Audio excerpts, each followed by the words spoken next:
18-20 বছর 22 বছর এত কষ্ট করে একটা মেয়েকে লালন পালন করার পরে আপনার হাতে তুলে দিচ্ছে, এরপরেও আবার তার কাছে 200 মানুষ খাওয়ানো লাগবে। মানে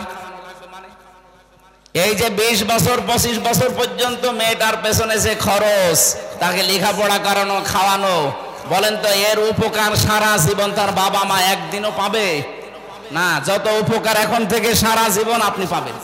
আপনার সন্তান সে পেটে নেবে, আপনার সন্তান লালন পালন করা, সেবা করা, যা করা সাংসারিক সব আপনার বউ করছে এই মেয়েটা।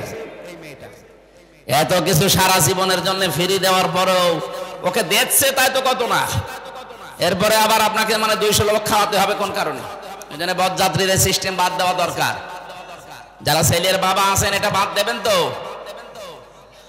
এই বেটা তো আওয়াজ পাওয়া যাচ্ছে না, তার মানে এটা চলবে না। এখন থেকে ওলিমার সিস্টেম চালু হবে ইনশাআল্লাহ। কথা বলেন ইনশাআল্লাহ। বরযাত্রী দাওয়াত দিলে একেবারে মুখের উপরে না করে দেবেন না, আমি ওই ছোট লোকের কাজে নেই, আমার ওলিমার দাওয়াত দেন, দরকারে আমার বউ নিয়ে যাবো। কথা বলেন না কেন?